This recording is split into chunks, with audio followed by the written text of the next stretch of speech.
Hello friends, good afternoon and welcome to EduSet Live Lectures. Dear friends, today in Modern Indian History we will be talking about Introduction to History of India from 1857 to 1950. To discuss this topic we have with us our subject expert Dr. Manoj Sharma. Dr. Sharma is Assistant Professor in Department of History in Kirori Mal College, University of Delhi. Without further ado, I would like to welcome Sir to our studios and request him to start the lecture. Thank you. Welcome, sir. Very good afternoon to all the viewers. Today's topic of discussion is the introduction to the history of India from 1857 to 1950. As we all know that this particular period of history, in which first we see the revolt of 1857 and thereafter the rise of the national movement from 1885 onwards with the establishment of the Indian National Congress.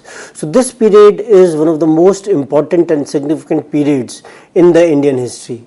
What we also do in this particular kind of study as these kind of courses which are being designed to study the period, basically the kind of topics which are being generally discussed is the social religious reform movements as well. Though the origin of the social religious reform movements is in the first half of the 19th century, but they are being also discussed because they carry on in the later part of the 19th century as well. And we refer to them as social religious reform movements because the society and the religion during that particular period, they were linked in such a way that any kind of social reform was not possible if reforms in religion could not be brought about.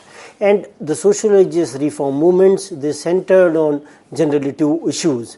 One of the important issues was the caste system, and the other important issue was the emancipation of women. So what we see during this particular period is that a number of religious reformers, they got associated with various issues which were related to women. For example, they talked about the abolition of sati, they talked about how widow remarriage that should take place. They were also talking about the issues of women emancipation in the context that more and more education should be provided to the women. So what we see is that all these kind of issues which were related to the women, how they were important in this context, that how society wanted to transform the kind of problems which were existing from the earlier times. And this becomes more important in the context that British, those who had come to India, they were also bringing about a number of aspects. For example, the ideas of rationalism and humanism, they were also being discussed during that particular period. So the social religious reform movements during the initial part of the 19th century and thereafter, they became significant from this perspective. What we also see during this particular period was the emergence of the national consciousness as well, that how the national consciousness which emerged during this particular period also contributed to the national movement as well. So from this perspective, social religious reform movements, they became very, very important. And the kind of issues which these movements, they discussed in the context of women, for example, they were talking about women's education, they were talking about female infanticide, they were also talking about the issue of polygamy. So all these kind of aspects, they were being discussed in all these kind of movements during this particular period. What we also see in these movements, that kind of awakening which they caused during that particular moment as well, because the people, those who were associated with the social religious reform movements, they also realized that unless they will be awakened by the ideas of rationalism and humanism, the kind of evils of the society, they will not go away. And at the same time, they were also connected with the issue of culture and heritage as well, as we see during this particular period that some kind of the movement brought some kind of an intellectual and cultural break which made a vision of the future possible. And at the same time, it was a part of the resistance against the colonial cultural and ideological hegemony. So all these kind of movements, they became quite significant during that particular period. What we also see during this particular period, though this topic is generally not covered in this course, is the revolt of 1857. And the revolt of 1857, as we all know, was the first armed struggle in that way, that it was a huge struggle in which people from diverse sections, they participated, and it also shook the foundations of the East India Company or the British rule. So from that perspective, a number of factors, they were responsible for the revolt of 1857. The causes were the social, economic, cultural, religious, all such kind of causes were responsible for the revolt of 1857. And how the people of Hindustan or India, they were in a way crushed by the Sarkar, Sahukar and Zamindar, the triumvirate in the economic spheres, the kind of economic policies which were being followed by the British during this particular period. They were bringing some kind of an economic backwardness to the country, and how the people, those who were victims of the economic policies of the British, they were suffering under the colonial rule. On the other hand, from the social or the religious perspective, the kind of intervention which was being made by the British during this particular period, it in a way caused some kind of a dissonance among the masses, as they did not want that British they should interfere in their internal matters or the social and religious matters. From the military point of view, what we see is that the soldiers, they were being denied bhattas when they were traveling to the faraway locations. On the other hand, the soldiers, they could not rise beyond the rank of subedar, how they were being ill-treated by the white soldiers, and the kind of issue of greased cartridges in which pig fat and the cow fat was being used in the new rifles which were being introduced during this particular period. And both the Hindu and the Muslim soldiers, they did not like such kind of thing in which they felt that their religion would be in danger. So this issue of greased cartridges was considered to be an immediate factor which led to the revolt of 1857. Thereafter, the importance of the revolt of 1857 could be seen in the context of the nature of the revolt of 1857, where it was being seen that revolt was, it was being shown that revolt was just a sepoy mutiny, and the nationalist historians later they claimed that it was the first war of independence, and there are others who claimed that it was a religious war, and there were others, those who considered a revolt as just some sort of a conspiracy. But what we see is that how revolt of 1857 left some kind of a legacy, and how during the national movement it was being used by the nationalists to bring some kind of a inspiration or to some sort of a roadmap, in the context that it was some sort of an inspiration for the later generations. So what we see during this particular period is that when Indians they got defeated in the revolt of 1857, they could not secure independence from the colonial rule. Then how the divide and rule policy which was being followed by the British during this particular period led to some kind of a dissonance among the masses, and we see a number of organizations or associations, they were being formed. And with the establishment of the Indian National Congress in 1885, which was considered to be the phase of the moderates, and 1885 to 1907 is the phase of the moderates, and their politics was based on petition, prayer and protest, and they believed that British had some kind of sense of justice. They were liberal in their approach. This is what was felt by the moderates. And the kind of demands which they put forward, all these kind of demands were very liberal in nature. And when these kind of demands they were being put forward so that they could be redressed by the colonial government, it showed their maturity, because these kind of demands, they were not only dealing with the kind of issues which were there in India, but at the same time the people, those who had been sent as indentured labor to other parts of the world, they were also trying to address their grievances. And one of the important contributions was the drain of wealth theory, which was given by Dadabhai Naoroji and others, and it was some sort of an economic critique of the colonial rule. So all such kind of issues which were taken up by the moderates during this particular period, they were quite significant, and how they also raised the level of discussion and debate in India. What we also see is the Swadeshi movement during this particular period. 1905 was the period when the Swadeshi movement was launched, and Swadeshi movement was talking about the issue of Swadeshi and boycott, that how we should use the Swadeshi goods and commodities, how emphasis on Swadeshi or national education was put, and how British goods and services and British education, all that was to be rejected or boycotted by the Indians. So it created some kind of a climate within the country, because of which the kind of consciousness with regard to the national movement, it was raised.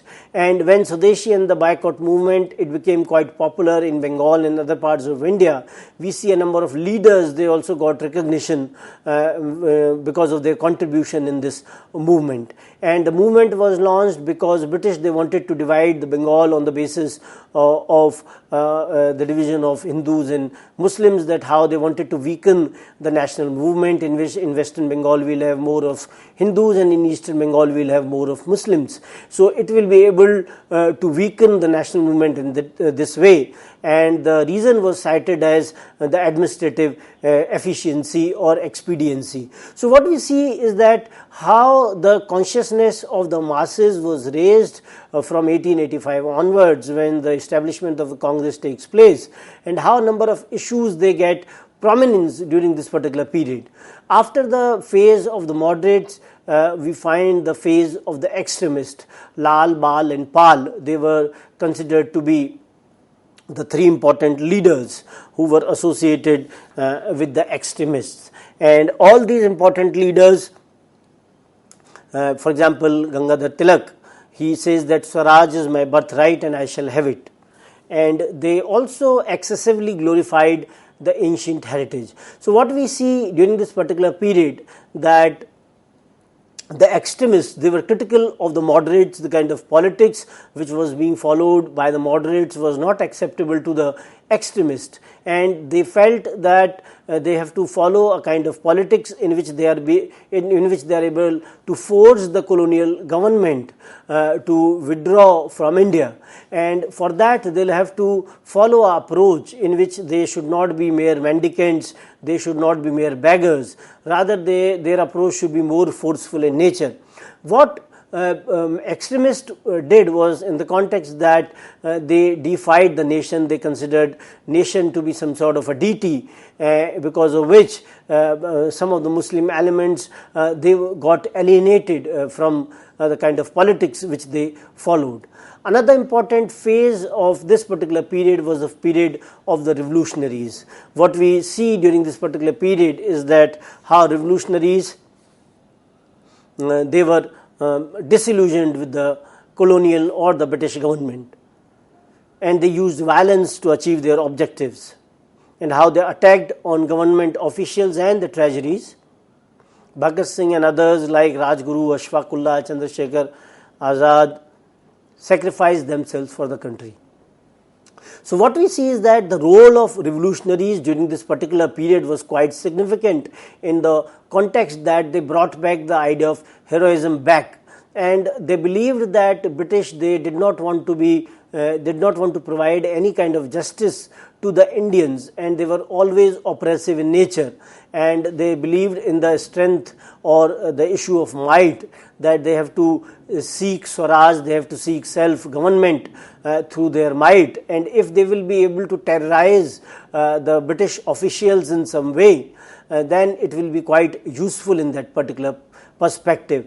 So British, they tried to classify these revolutionaries as terrorists, but on the other hand, if we see then these people, they were not terrorists in any way, rather they were revolutionaries and they wanted to seek some kind of independence or self-rule for the Indians. So they were some sort of a terror for the colonial government, but they were not at all a terror for the Indian people. Rather, their focus was on getting some kind of independence for the Indians, and how they wanted to eliminate the British officials, because these officials, they were all oppressive for the Indians. And at the same time, how in the 20th century or in the later part of the 20th century, we see how terrorism has got a different connotation, how it has been associated with terrorist activities. So we'll have to understand the contribution of revolutionaries in that particular context, and not from a Cambridge perspective where their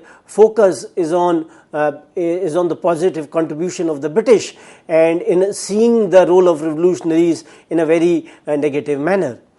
After that, what we see is that when Gandhi's arrival in 1915 in India, when Gandhi comes from South Africa, he is already some sort of a celebrity, and the kind of contribution in the context that the kind of ideas of Gandhi in which he was focusing on Satya and Ahimsa, and his focus was on means and ends, that how means and ends, they should be justified.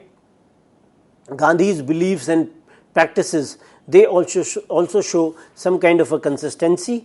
Gandhi's focus on Satyagraha, where Gandhi is saying that one should be focused on the truth, and the ideas of passive resistance, they were also being focused by Gandhi. So what we see during this particular period is that the kind of ideals of Gandhi, the kind of methods which Gandhi brought to the national movement, they became quite significant in the Gandhian phase.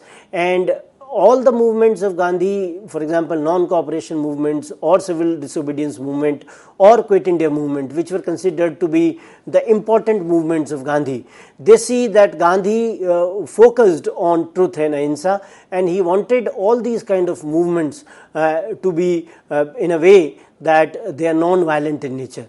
And at the same time, what we have to see is that when Gandhi comes to India in 1915, and Gandhi was considered to be some sort of a celebrity when he came to India in 1915, because the kind of work which he had already done in South Africa. So Gandhi undertakes some kind of a smaller kind of a contribution, in the sense that before going to the national scene with the arrival of the Rowlatt Act, when he launches the Khilafat movement thereafter, and then he launches the non-cooperation movement as well.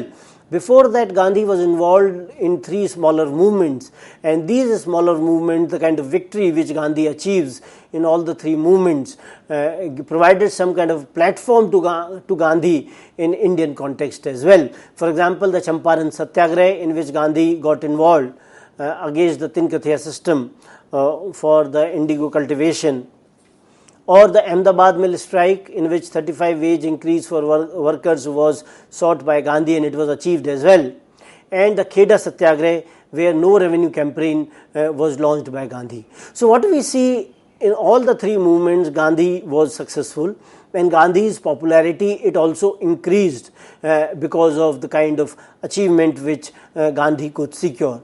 And when Rowlatt Act was launched in 1919, in which it was being decided that there will be no appeal, no vakil, and no dalil, in which the people, they could be some kind of a detention for the people, or a person could be sought, and he will not have any kind of right where he could call the lawyers, and no appeal from him will be listened to. So this kind of an approach, all sorts, these kind of things, they were available to the British during the emergency times, but all such kind of things were not being imposed in normal times, and Rowlatt Act was seeking such kind of rights for the British during the normal periods as well.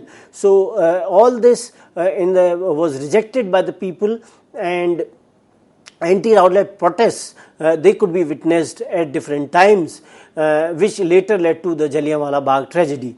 And these kind of hartals and demonstrations during that particular period, as we see, led to the Jallianwala Bagh massacre. And when Jallianwala Bagh massacre took place, what we see during this particular period, that a number of people, they also gave away the kind of honors and titles which were being there during this particular period. And when they rejected these kind of honors and titles which they had, and they also protested in some other ways as well. Gandhi also led the Khilafat movement in 1920 because when during the Turkish, when the dismemberment of the Turkish Empire, as you can see on the screen as well, that the dismemberment of the Turkish Empire took place with the Treaty of Sevres, and when this Treaty of Sevres was signed and the Turkish Empire was dismembered, then Gandhi realized that some kind of a movement which was associated with this, for example, the Khilafat movement, it was launched with the two Ali brothers, Shaukat Ali and Muhammad Ali, and both of them, they played an important role with Gandhi. And when this kind of a movement was launched, this movement later merged with the non-cooperation movement. And the non-cooperation movement, it aimed that how the Indians, they did not have to cooperate with Gandhi in any way. And when this kind of a non-cooperation movement was launched by Gandhi in 1920s, we see a huge participation of the masses. For example, Hindus and Muslims together, they participated in this particular movement during this particular period. And another important movement of Gandhi was the civil disobedience movement in 1930. And this civil disobedience movement in 1930 began with the Dandi March. And this Dandi March also became quite successful because it was being felt that Gandhi will not be successful, and some of the imperialist historians, some of the imperialist, the people with the imperialist mindset, they believed that Gandhi was trying to defy the salt laws, and these kind of salt laws will not make any kind of impact during that particular period. And what we see in this movement was a huge participation of women. And when women, they participated in large numbers during this particular movement got some kind of a thrust. What we also see is the Quit India movement, and in which Gandhi gave the call for do or die, and it was more violent in nature. So what we see in all the three important movements of Gandhi is that Gandhi was able to secure some kind of a mass participation, and Gandhi's movements, they were more and more concerned with the mass nationalism. And when so many people, they were able to associate with Gandhi in some way, when all sorts of people, they came to support the movement, and Gandhi was able to sustain these kind of movements for a very long period of time. As we can all very understand that all kind of movements, especially the mass movements, they cannot go on for a very long period of time, because the masses, they have some kind of a capacity to undergo all such kind of a strength, so that movements can continue. And all these kind of movements, they cannot continue for a very long period of time. And Gandhian movements, that is why we see that they are being launched for a particular period, and then they are being suspended, or they are being withdrawn, and then again these kind of movements, they were being launched. So the period is the struggle, as has been explained by Bipin Chandra, who says that this kind of a tactic which was being followed during the national movement proved to be quite successful in the context that these movements were quite successful from the perspective of the participation of the masses. Gandhi also involved himself in the constructive work, as we see in the emancipation of women, for example, the village welfare, or removal of untouchability or Hindu-Muslim unity. So all these kind of issues were quite close to the heart of Gandhi, who believed that if Hindus and Muslims, they will be united, then the national movement will prosper. At the same time, he also believed that unless the issue of untouchability will be resolved, then we will not be able to secure the support of so many masses, those who are considered to be untouchables. And if we will be able to remove untouchability, then all these people will come into the mainstream, and when they will come into the mainstream, then they will also contribute in some way. Another important issue during this particular period is the issue of communalism. We see that there are 3 stages of communalism, as you can see on the screen as well, and how various associations like Muslim League, Hindu Mahasabha, they were instrumental in raising this kind of issues which were considered to be communal in nature, and how Hindi-Urdu controversy also contributed to this kind of a problem.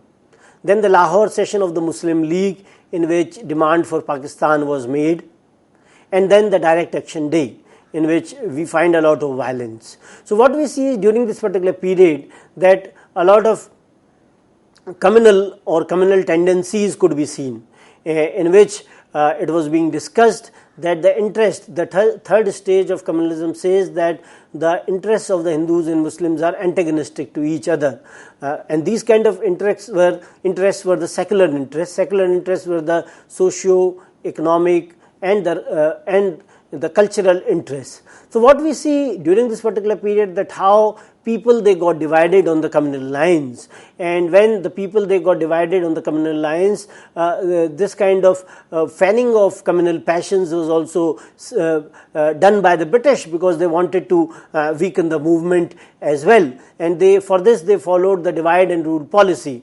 Another important contribution during this particular period was made by the Indian National Army, or INA, in which Subhash Chandra Bose played an important role.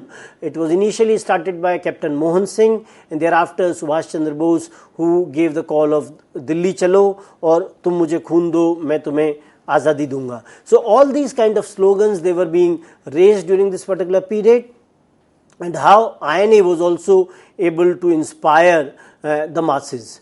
What we also see during this particular period was the partition. When the partition took place in 1947, during this particular period, and with the arrival of partition, when India and Pakistan, both of them, they were being partitioned, we see a lot of displacement of masses, and how these displaced people, they were being called refugees in their own countries. So when we see this particular period, or this particular period as from 1857 onwards till 1950, during this particular period we see that how the Constitution of India, that was also being framed during this particular period, and when the Constitution came, the kind of role which was played by B.R. Ambedkar in the Constituent Assembly, where he was the chairman of the drafting committee. So this particular period of modern India, from 1857 onwards till 1950, is very, very important from the perspective of the national movement. It is also important from the perspective of the role of the various factions of the Congress, be it moderates, be it extremists, or the Gandhian phase, in which the issue of mass nationalism became quite important. So when we try to study all such kind of movements during the national movement, and the kind of ideas of nationalism which were generated during this particular period, this period becomes quite relevant. And at the same time, this period has a lot of scope and relevance as well. So the scope and the relevance of the national movement will be taken up in another kind of discussion. Till then, I'd like to say thank you. Thank you so much. A very good afternoon to all the viewers. Today we will talk about the scope and relevance of the phase of 1857 to 1950, which is considered to be an important phase of the Indian national movement, because the 1857 we witnessed the revolt of 1857, and thereafter what we have seen is that how the national movement, beginning from 1885 onwards with the establishment of the Indian National Congress, and how it played an important role. So how this movement of the various factions of the Congress, or the various phases in which we see the moderates, for example, thereafter the extremists, and thereafter the Gandhian phase of the national movement. So all of them, they played an important role in some sort in terms of achieving independence of India. What we see during this particular period is that how the devastating impact of the colonial rule was realized during this particular period, that colonialism and imperialism, both of them, they were very devastating for the Indians, and this was being realized by the Indians, that how the colonialism and imperialism were creating some kind of a havoc on the Indian economy, and at the same time not only from the economic perspective, but at the same time social and cultural aspect of the people was also affected because of the kind of rule which was being undertaken by the British. The exploitative character of the colonial rule could also be seen during this particular period, when we see, as you can see on the screen as well,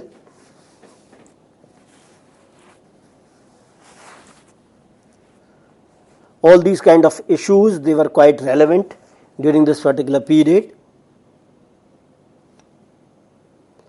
And how during this particular period national movement, it played an important role.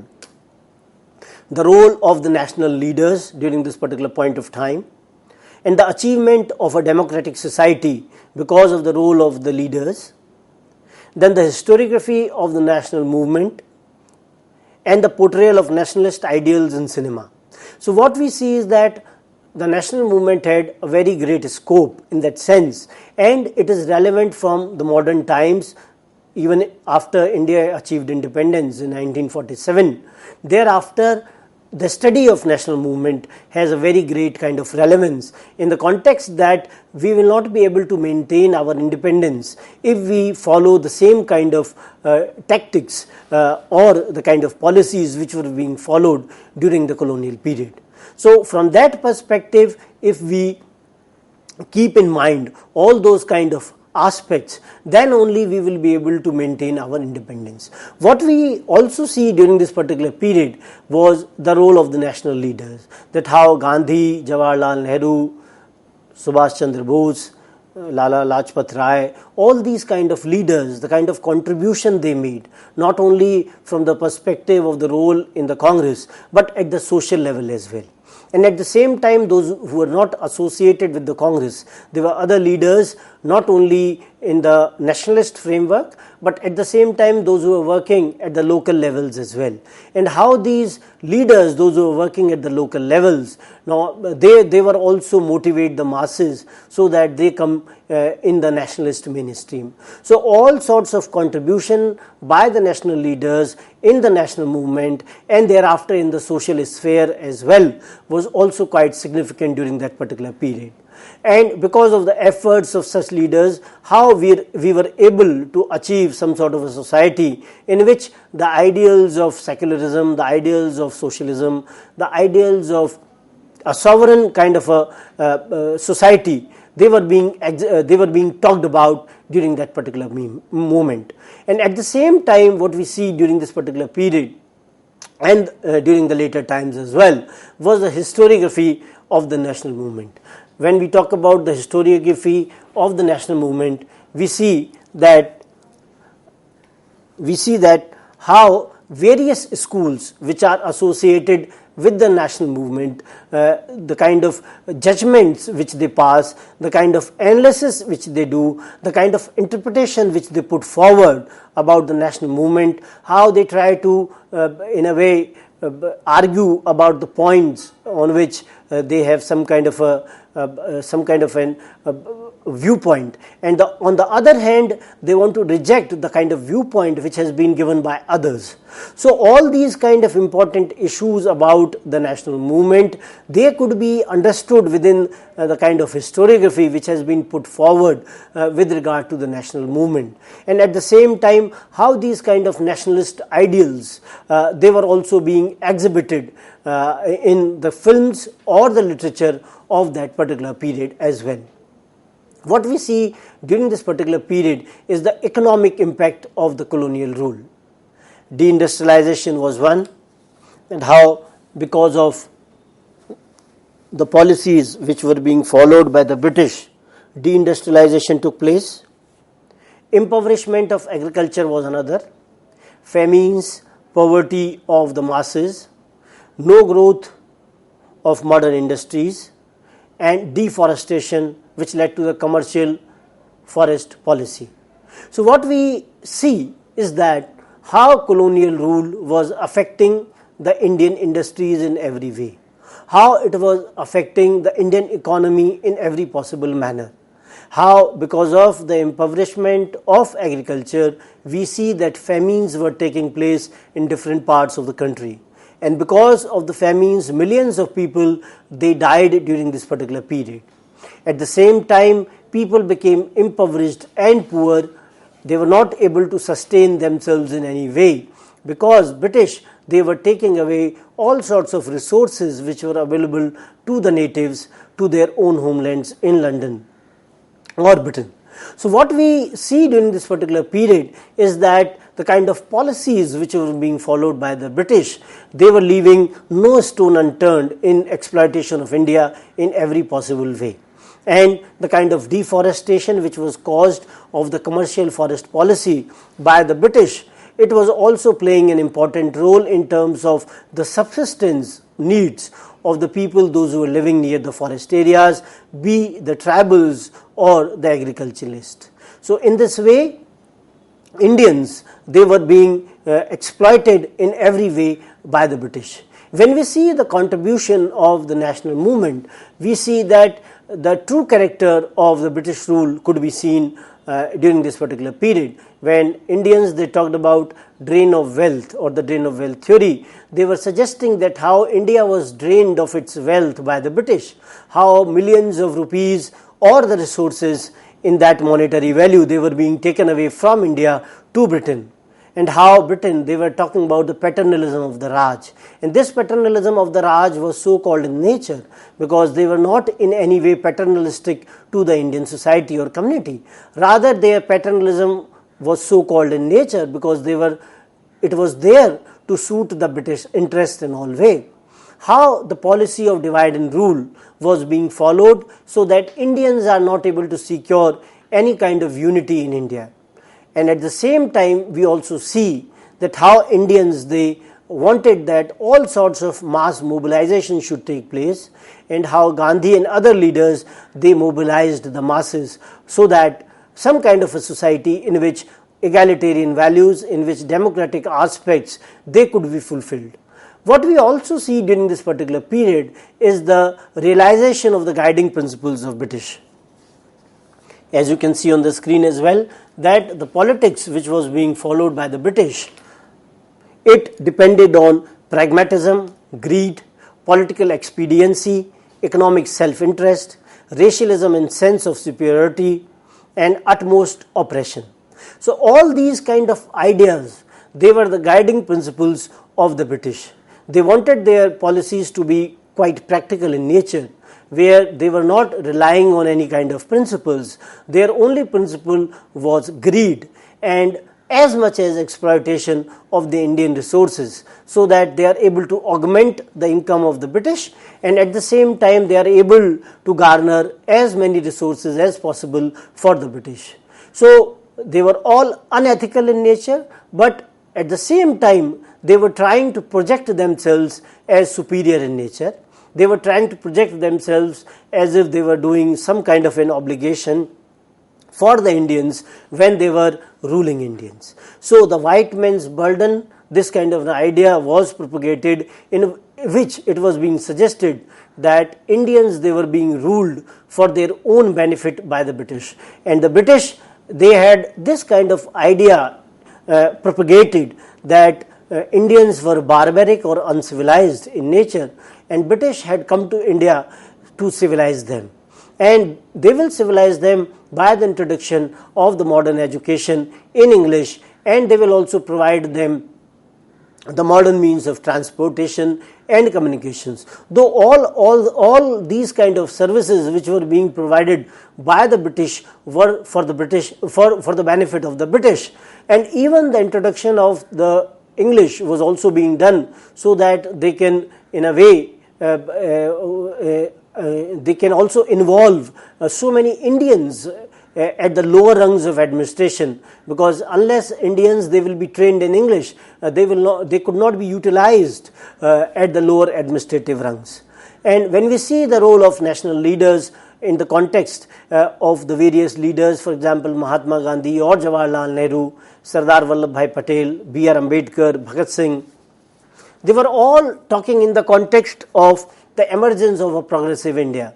Their ideals were such that they wanted India to be self-reliant in nature, and they wanted that when India becomes independent, that then we should have such kind of a society which is more democratic, which is more secular in nature, and India will be able to realize its own potential only when it will become independent. So all these kind of important aspects which were related to the national movement, the kind of contribution which was made by the leaders, they were quite relevant. It had a lot of scope in terms of understanding the true nature of the colonial rule, and at the same time the actual contribution which was made by these leaders would also be understood when we try to assess them within the context of the nature of the colonial rule.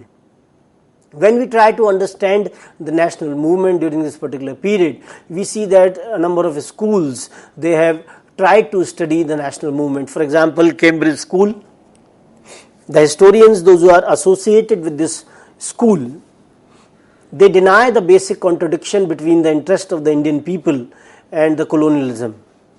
They deny the causative role of this contradiction in the rise of national movement. They refer to the national movement as a mimic warfare or a mock battle. They see the absence of colonialism as a socio-economic, political, cultural structure and only see it as a foreign rule, and the struggle for power between various sections. So what we see is that the Cambridge School denies that there was an existence of the national movement at all, and if such kind of a movement existed, it was only in the context that diverse sections of the society, they were fighting amongst each other for their own benefits. And this kind of a school, for example Cambridge School which we are talking about, it did not see that colonialism existed in India as a structure.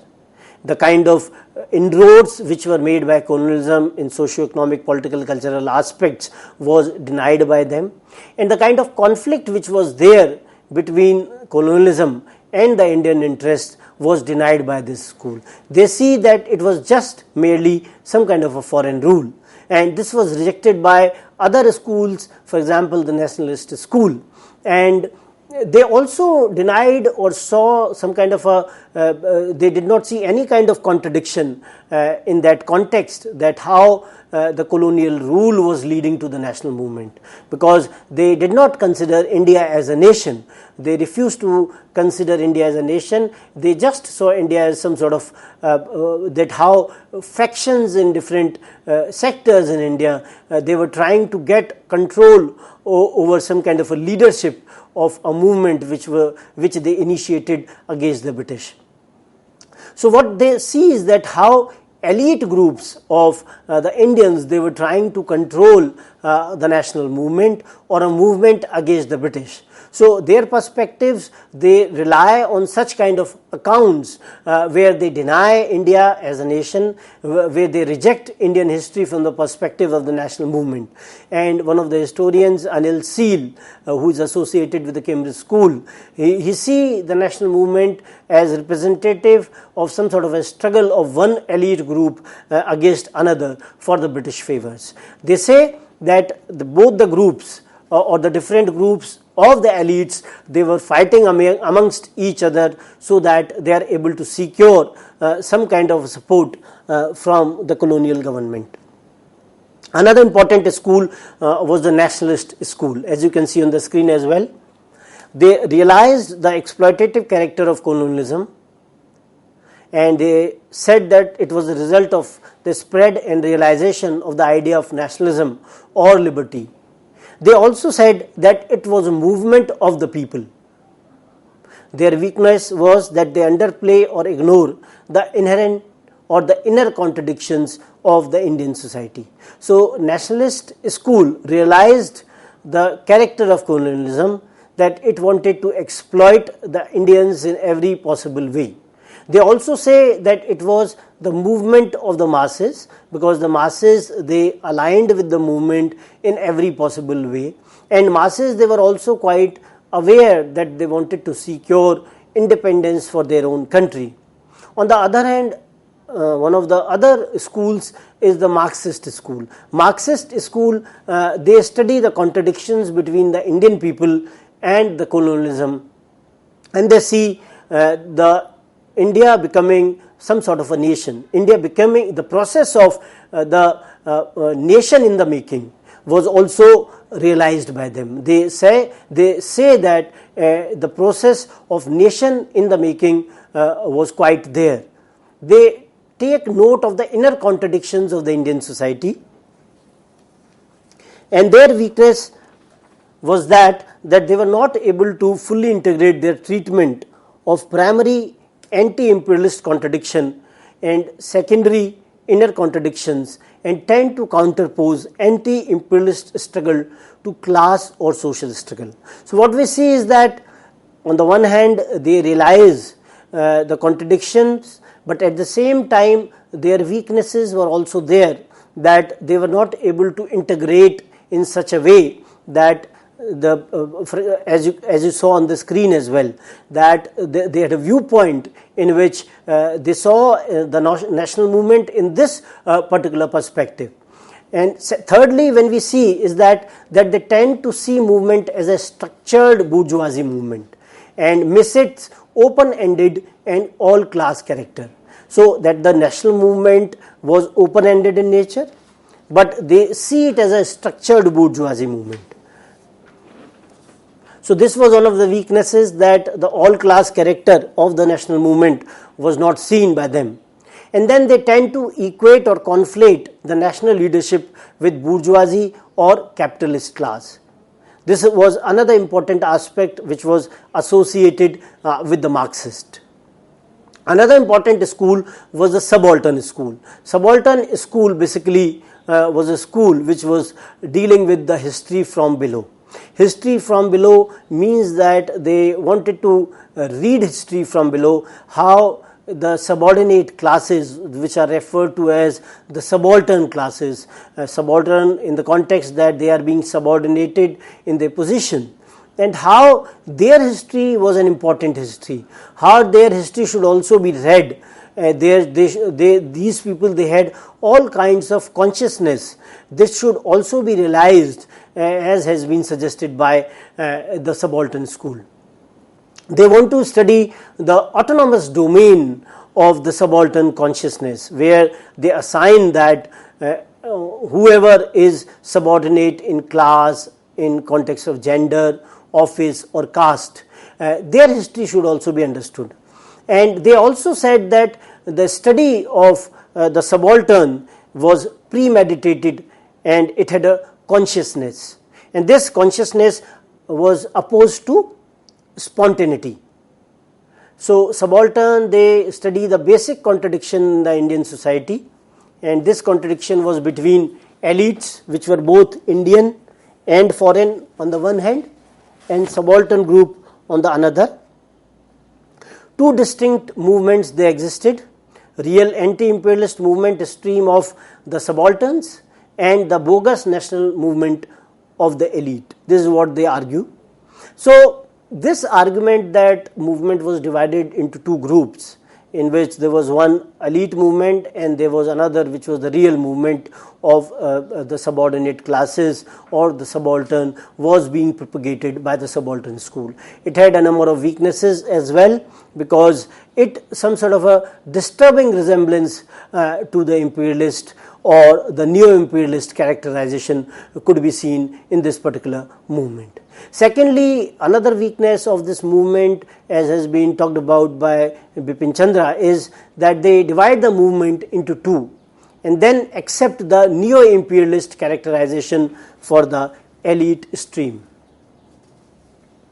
Thirdly, generally ahistorical glorification of all forms of popular militancy and consciousness, and equally ahistorical contempt for all forms of initiative and activity by intelligentsia, organized party leadership and elites. So what we see is that this particular group or the subaltern group is talking about all kinds of aspects in which some sort of a neo-imperialist characterization of the movement is being done. And when one assigns that the popular stream had more consciousness, and the other stream of the movement, which was elitist in nature, they had their own selfish interest. It in a way disregards the kind of movement which was led by the people, those who were associated with the national movement. So all such kind of arguments which have been put forward by subalterns, they have been rejected by others as well. And when we try to assess the national movement, we see that there was some kind of fundamental contradiction between the Indian people and British colonialism. And national leaders, they evolved a clear-cut anti-colonial ideology on which they based the national movement, and they played a pivotal role by which Indian people got formed into a nation. And the objective and the function of the movement was to promote growing unity of the Indian people through a common struggle against colonialism. So this could be seen that the objective and the function of the movement was to grow the unity of the people, and how from different platforms people, they should come on a single platform for the common struggle against the colonialism. So that was the objective and the function of the movement. What we also see is that when all this kind of a movement which was being led during that particular period, it find resonances in the cultural sphere as well. The literature of that particular period, the cinema of that particular period also finds mention of all these kind of aspects of the national movement. The ideals of the national movement, they see reflection in the literature of that particular period. The people, those who were writing during that particular period, a number of novels, number of short stories, they were also dealing with those particular aspects of the national movement. A number of films which were made during this particular period in the various genres, for example, mythologicals or socials, stunt films, popular masala films, or the realist cinema. All such kind of films which were made during this particular period, they were in a way trying to see the national movement. They were trying to interpret the national movement in their own way, and the kind of impact they created on the masses during this particular period was also associated with the national movement. When you try to see the impact, for example, we see that women, they went to theatres to see the mythologicals during this particular period, and how the newsreels of the national leaders which were being shown in the cinema halls, how cinema was used as a new audio visual source of writing history, how the portrayal of nationalist aspirations and motives in cinema could be seen during this particular period, how use of cinema by the national leaders in elections was also done, how assessment of the British censorship policy, which was political, arbitrary and oppressive, was also done. So what we see is that if national movement was not all that relevant, if it had not affected all sections of society, then how the ideals of the national movement could find some kind of a resonance in everyday life of the people, how so many people, they got associated with almost all movements. And when we see the non-cooperation movement, when we see the civil disobedience movement, in which thousands of people, they went to prisons voluntarily, when thousands of people, they participated in the movement in a very non-violent way. So if they did not feel associated with the movement in any way, all sorts of people, all sections of the society, how they participated in the movement, that was not possible.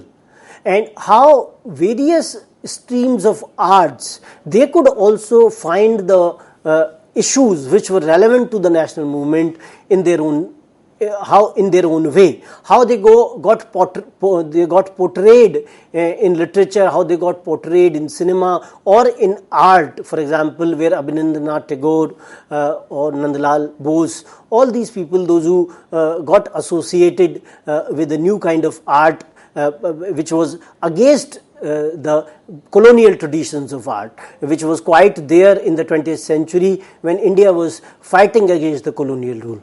And at the same time, when we try to see this kind of a contribution in the framing of the constitution as well, the preamble says that India is a sovereign, secular, socialist, democratic republic. So the Constitution of India, in which B.R. Ambedkar played an important role in the drafting of the constitution, where the fundamental rights, directive principles of the state policy, which are talking about the rights of the individuals, they are talking about the progression of the society in which all the aspirations of the peoples, they should be met.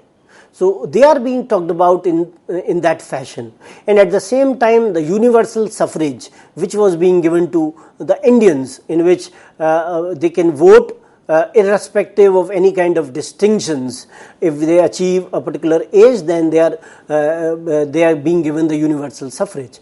So all those kind of aspects which were being given to us by the Constitution of India, it became only possible because the ideals of the national movement, they were dealing with such kind of aspects where they were demanding Swaraj or self-rule, where they were demanding that India should have a society which is secular in nature, India should have a society which is democratic, India should have a society which is socialist. So all these kind of notions which were already there during the national movement, they got reflected in our Indian constitution as well. And later we see that how when India became independent, then we have a mixed economy in which the private and the public sector, both of them, they are participating. The kind of scientific and the technological developments which are taking place, where IITs, space programs, IIMs, then Green Revolution which took place from 1969 onwards, liberalization and the globalization of the economy in 1990s, and India's race to become a superpower. And this kind of journey, it continues. So what we see is that even after independence from 1950 onwards, we see a lot of contribution by the Indian leaders, a lot of contribution by the people themselves in finding a feat at the world level, because unless they will make some kind of a growth in engineering, in administration, in business atmosphere, they will not be able to achieve the economic, social, political objectives which call for an egalitarian society, which call for the progress and the development of the country. So with this, I'd like to end the discussion. Thank you. On that note, I would like to thank sir for this very enriching discussion, and I hope, dear friends, you have come to understand and appreciate what the history of modern India is all about. On that note, thank you, dear friends, for watching our show. Stay tuned and keep watching. Thank you.